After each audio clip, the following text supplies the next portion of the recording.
I was asked by a follower, how do we navigate the emotional turbulence that we experience when we are moving through an awakening, a conscious awakening, where we are transmuting the old, where we are moving into the new, where we are shedding the layers of ourselves, where we are removing the masks, and we are seeing ourselves, the world, our relationships, people in a completely different way. How do we navigate the tumultuous nature of the emotions that arise? Now, the emotions arise in this way, in this state, as we are awakening to a new version of ourselves, because the old self is latching on. The ego part of us that wants to remain in the familiar stays there. It does its best to stay there.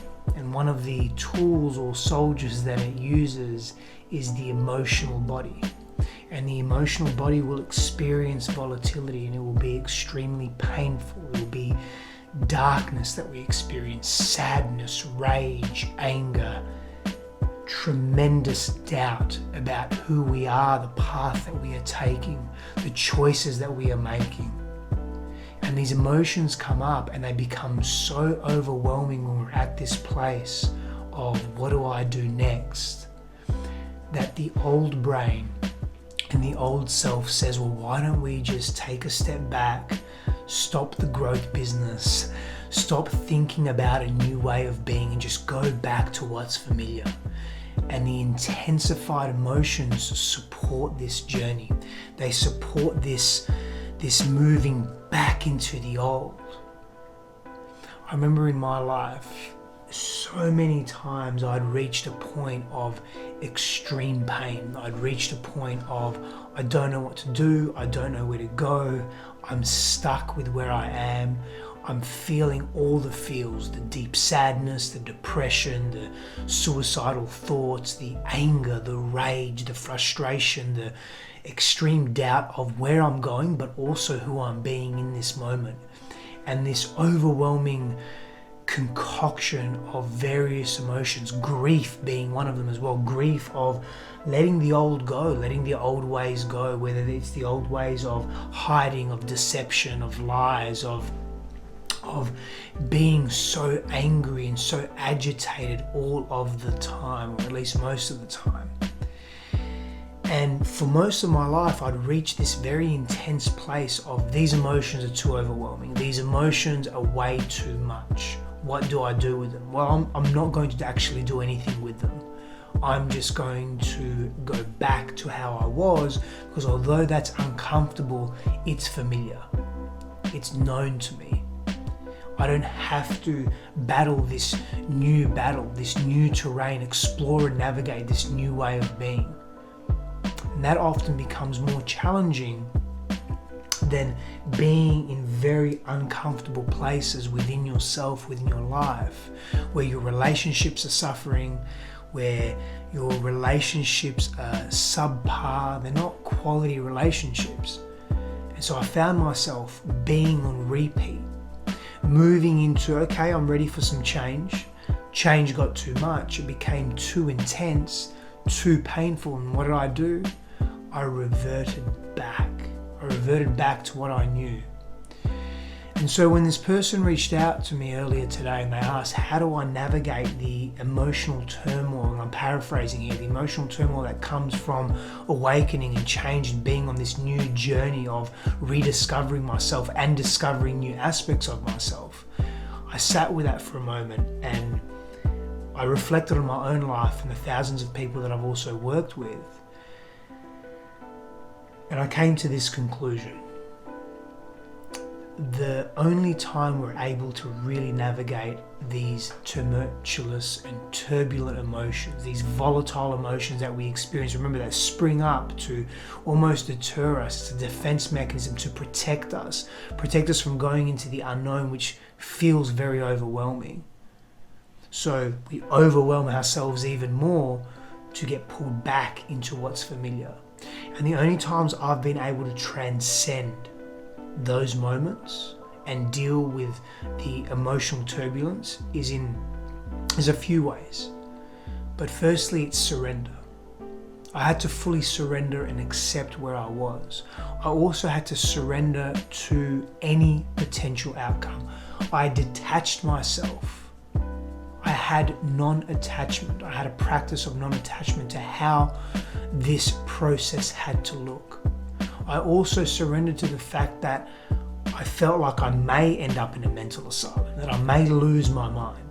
I surrendered to the fact that I may commit suicide. I surrendered to the fact that the old life that I had may pass me.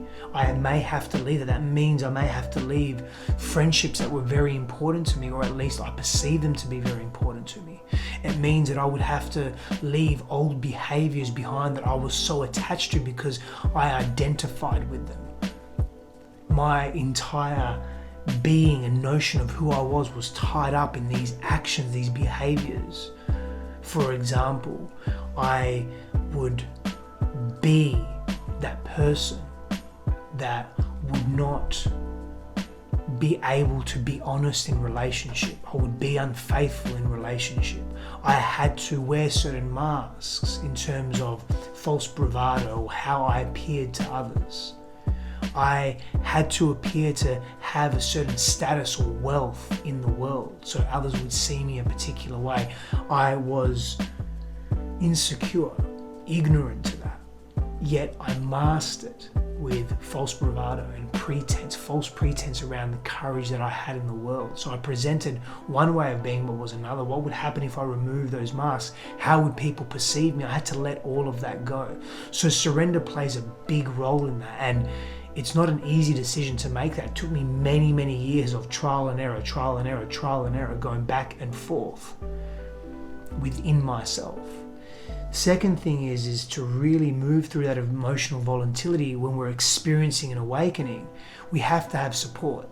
That's an absolute given. You have to have tribe around you, whether it's professional support, a counselor, a therapist, a spiritual healer, a shaman, whether it's a group of well-aligned, healthy individuals and friends, your peers, family, a support group. You have to have people around you. Without that, you won't do it alone. Yes, there'll be times, and honestly, most of it is in solitude. For me, it's your journey into yourself. It's how you see yourself. It's you spending time with yourself. It's you loving on yourself in that way. It's you being with your pain, and only you can be with that. You wake up with it, you go to sleep with it. You're in your mind, you're in your heart. However, we still need support. And that's a given. Another key role for me that helped me elevate beyond old consciousness into new consciousness, into restriction, from restriction and constriction into more expansion and greater awareness of self, was being deeply connected to nature and being open to experiment with new modalities, new ways of being, whether it was new forms of therapy, new forms of sacrament or medicine, new approaches, new processes, being open-minded and open-hearted to that. Not because I was defeated, but because I was curious. When I was defeated, I wouldn't get much from that because I was wallowing. I was in this hopeless, helpless victim mentality.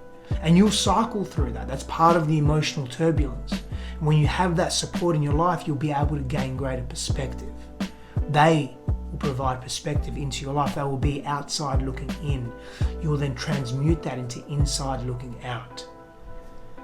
So experiencing emotional turbulence and volatility during any awakening process, a process of making change in your life, transformation, transmutation, shifting from the old to the new, it's going to happen. Acceptance of that and surrender into that, that's going to help you break through the old paradigms of being into a new way of being that will provide you with greater freedom.